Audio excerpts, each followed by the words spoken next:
Hey, what's going on? It's Stokely from South Sunderland. I was doing a little research the other day, well, just this morning and last night, about exercise and bodybuilding and stuff like that, and how one of the ways to let me see if I can remember. I don't remember exactly what. Exercise is good for a lot of stuff, but what was I looking up? I was looking up a lot of stuff. I was looking up whether people with lactose intolerance can benefit from plant-based whey protein, like equivalent plant-based whey protein. So maybe around 2014, I started like exercising, but I didn't go to the gym. I just exercised at home, and I was able to put on, some weight a little bit, which is something that I have a lot of difficulty in doing, but I don't really have an issue with it because, when you have a lot of weight, it's a lot to manage, and it can become unhealthy. A lot of toxins, even pesticides and stuff like that, those things get lodged in your fat cells, because they're fat soluble. So having a lot of weight isn't really helpful. So a guy that I used to, where I work, I have to communicate with a lot of different people. So one of the guys that I used to communicate with from another company, I sent him an email, and then somebody called me from his office and said, "Oh, you sent so-and-so an email? I thought you knew. He's been dead for 4 months." And I said, "What?" He always calls me. He said, "Well, if he calls you, he's calling you from heaven." So, all right, now, man. So, I did a little bit of digging about this gentleman. He wasn't old at all. He's not even at the age that I'm trying to, my minimum target. My minimum target lifespan is 82. That's my minimum target. I mean, I'm willing to go to 100 if necessary, if I can. But my minimum target is about 82. So, him dying at 60, from my guesstimation, I still, he's short about 22 years, out of my target. So I think that it's young. Also, the average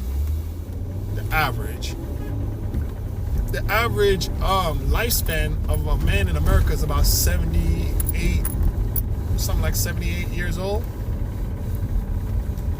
And that means that there's half that on the high side and half that's on the low side. Half of men are dying, like in the 80s, and then half of them are dying, down in the 60s, and then it averages out to about 76 or whatever. So I understand. So I started, just out of my own curiosity, I wanted to look him up, because I never saw what he looked like before. I have no idea. I only had an imagination of what he looked like. And I saw him, and this is nothing to take away from him, but what is this? What's going on? I'm connected to Bluetooth, so the audio is terrible, so I guess I can't publish this. Let me see if I'm still connected to Bluetooth. Bluetooth is off, but I got a lot of residual noises. Okay, that should be a little better. So I looked him up, and I'm not even thinking. I looked him up. I'm probably not going to publish this anyway. And he had, he had a big belly, you know what I'm saying? No, the job that we do, we sit down all day. Right? Anyhow, he had a massive heart. I don't know if he had a massive heart attack, but every time somebody has a heart attack, people say they had a massive heart attack. You know what I'm saying? Why do they say that? I mean, I guess some people have heart attacks and it's not massive, He didn't have a stroke. He had a heart attack. That's my limited understanding of what he had. So they took him to the hospital and he didn't make it. I think that we we need to learn some kind of triage. We need to learn how to treat people immediately. You know, the scary thing about treating people immediately on site, like right before, before we, excuse me, before they need to go to the hospital. The strange thing about that is sometimes you might have a situation where you are thinking that you're experiencing something, but that's not what you're experiencing. You might misdiagnose yourself. You might misdiagnose yourself and end up, harming yourself with medication. So that's that's one of the dangerous things, you know what I'm saying, about having access to things like the EpiPen. Well, EpiPen, I don't think it can hurt you. I don't know, but having stuff like whatever the anticoagulant, the big anticoagulant pill that you take when someone has a stroke or someone has a heart attack.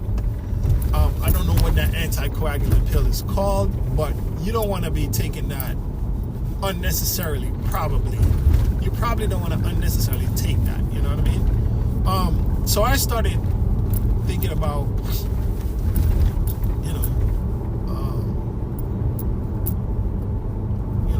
what could have caused his death? Is his big belly associated with that? Now, looking at him visibly, his whole body seemed inflamed, in my opinion. His whole body seemed inflamed. I mean, aside, he got a big nose like me, but his skin looked not the best. And, this is not disparaging him. His son was, had some pounds on him. His son was a little bit overweight, not massively overweight or obese or anything like that, but his son was overweight. His wife was also, her fat distribution was not in a. It looked like she was carrying on some extra pounds also. So I can only assume that their lifestyle choices were not the same. I mean, he got his DNA. His DNA, the rest of his body was not fat. He was like big and fat. He just had a big belly. But that's an indicator sometimes of something not good. Belly fat is not something that's good. But he looked inflamed to me. So anyhow, I went home. I was watching another video where a guy was talking about cytokines. And I'm like, what the heck is cytokines? I keep hearing about these cytokines, and then I was browsing through one of my writings about erectile dysfunction, and inside of that writing that I was writing, it had the word cytokine inside of it. It had the word cytokine in there, and I didn't even explain what it didn't even belong inside of what I was writing. But I left it there somehow. I don't remember why. So I was like, what the heck is cytokines? What are cytokines? So I looked up cytokines. So cytokines are some kind of chemical or whatever in your body. And they send signals. Now you have inflammatory cytokines and anti-inflammatory cytokines. When something happens to you, the inflammatory cytokines respond. You know what I mean? To provide protection. Inflammation is basically your body trying to protect itself. And I guess one of the videos, the guy was saying, if your cytokines are high all the time, it's gonna inhibit healing.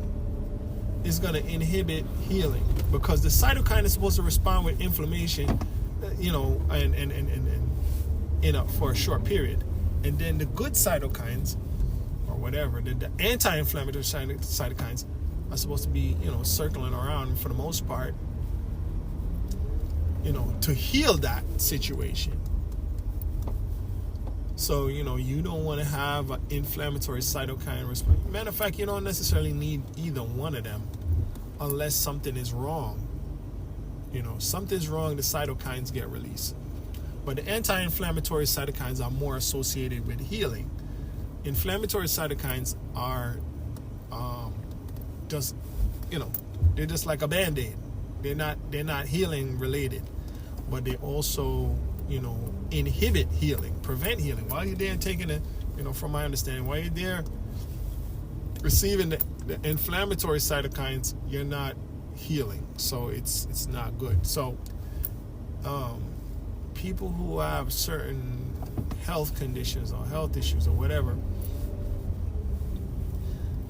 the body's responding with too many cytokines all the time, so it prevents them from healing. So what's going on? If you're not healing, then what happens? Then you're just really wasting away. You're decaying. The things that need to be healed aren't getting healed. You know what I mean? So, and that makes me want to wonder. That makes me wonder something. Let me ask AI a question: whether cytokines are found in cancerous tumors. I think that's maybe one of the things I heard somebody talking about. Let's see. I'm gonna ask ChatGPT: are inflammatory cytokines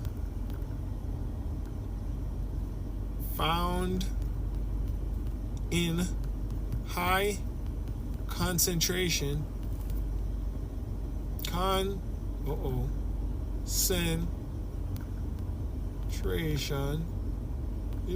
maybe I spelled it wrong, in cancerous tumors. Let's see what it says. Yes, inflammatory cytokines are often found in high concentration in cancerous tumors. Chronic inflammation plays a crucial role in tumor progression, and cancer cells can exploit the inflammatory microenvironment to promote growth, survival, invasion, and metastasis. Right? And then it goes on to say, key inflammatory cytokines commonly elevated in tumors include, almost crashed, interleukin 6, tumor necrosis factor alpha, interleukin 1 beta, interleukin 8. These cytokines help create pro-tumorigenic microenvironments by recruiting immune cells, stimulating blood vessel formation, and enhancing cancer cell survival. This inflammatory network is a major target for cancer therapies and aimed at disrupting the tumor microenvironment. So those cytokines, those inflammatory cytokines, are heavily found inside of cancer cells. And that would explain why later on I was reading something else, and I think I took a note on it regarding how do you increase anti-inflammatory cytokines. One of the things is one things you can do in your diet is integrate turmeric and ginger. So when previously I was looking up ways that we can deal with or prevent colon cancer, and there's a lot of herbs that are associated with that, including gingerol, and turmeric that has curcumin in it. And then I have an episode where I go through a whole list of them. But look, one of the things you should avoid, some of the things you should avoid to lower the instances of inflammatory cytokines is reducing the intake of processed foods. I think this is from Google Bard. Reducing the intake of processed foods, sugary drinks, and excessive red meat can help minimize inflammation. So, we've been hearing about people talking about these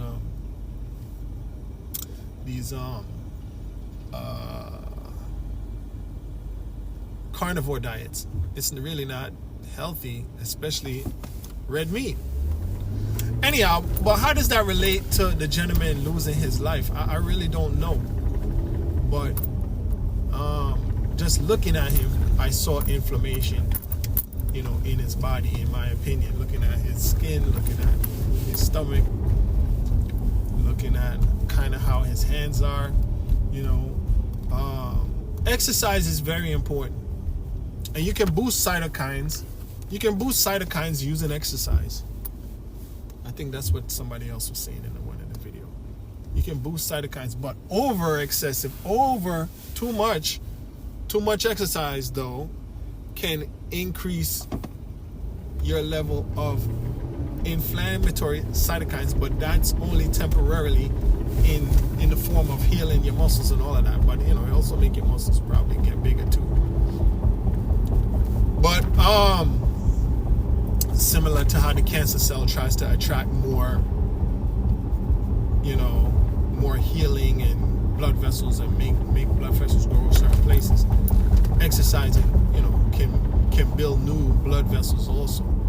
Anyhow, but the good thing about exercise, it also destroys things. So maybe you might have a tumor that's forming or something like that, and you exercise it.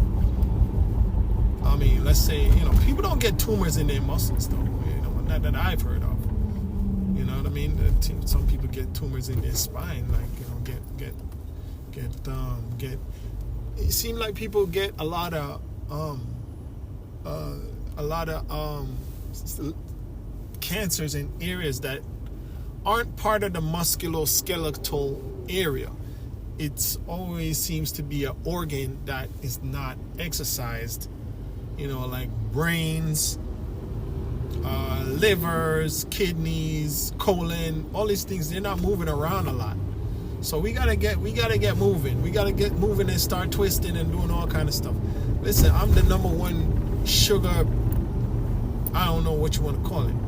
I'm the number one sweet tooth guy. You know what I'm saying? I love sweet stuff. Yesterday I had 2 donuts. I don't like overly sweet stuff. Like cereal. I like cereal, but I don't like the ones that I used to like Frosted Flakes, but now if I eat Frosted Flakes, I'm gonna feel guilty. Come on, don't do that. Don't do that to me, man. You see me coming over, man. So these drivers, man. I'm the biggest culprit regarding sugary stuff, sugary drinks, sugary, even fruits. Like sometimes, I don't eat as much fruit as I used to. I need to eat more fruit. It's substitute the fruit for the processed foods. But as you can see,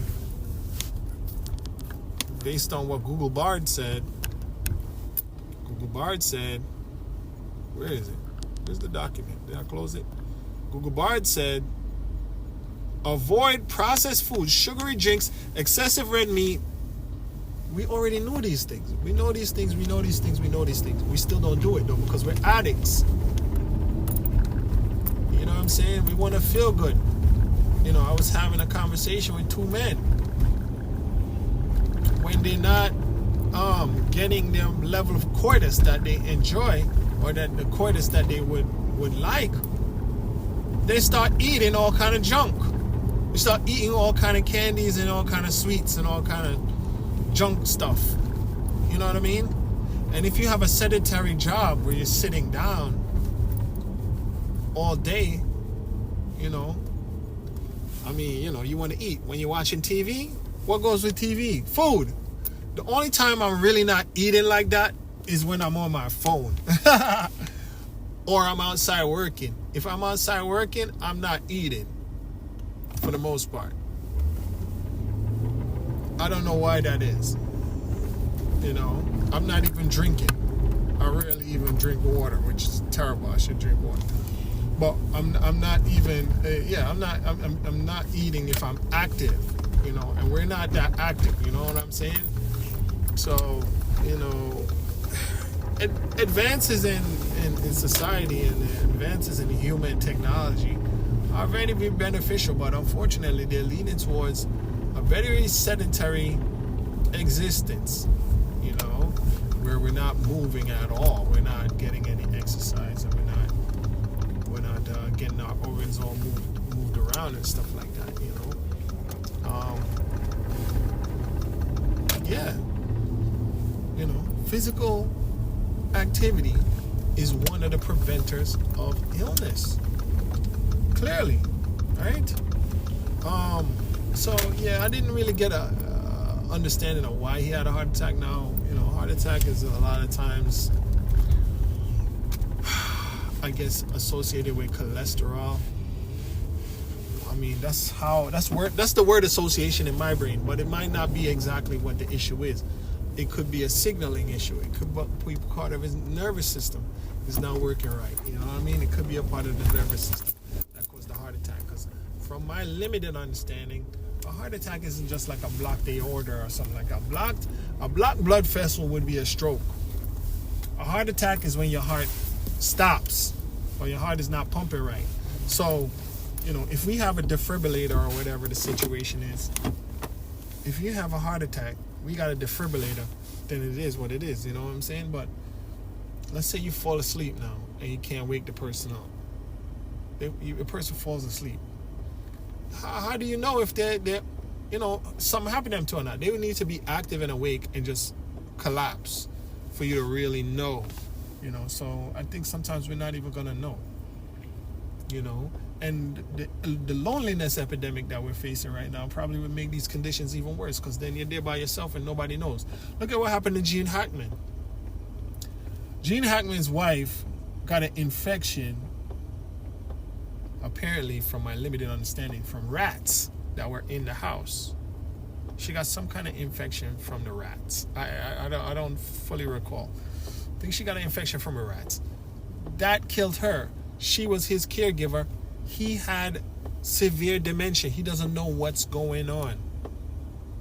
He barely knows what's going on, it would seem. So she's sick, you know, she's taking care of him. I don't know, you know, it's tragic that they didn't have anybody to call, you know, and nobody to come help them, you know, nobody that they could say, you know, come over and, you know, whatever, come check on us or whatever the case may be, because we're not, you know, whatever. You know, it's rough, man. I think that when you reach conditions like that, the best thing probably to do is to have your family members move to a retirement village, you know, where they can be monitored and there's nurses around and they're being checked on, you know, periodically. They're being checked on periodically. They're being helped. They're getting some therapy. They're getting some they get interaction with other people, because interaction is a big part of longevity. Socializing is a big part of longevity. You understand? So being in a community, yeah, you're not in the house that you lived in, whatever, but you're in your own house.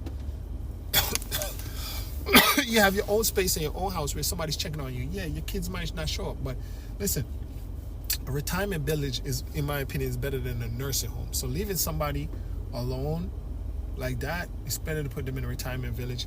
Sell the house.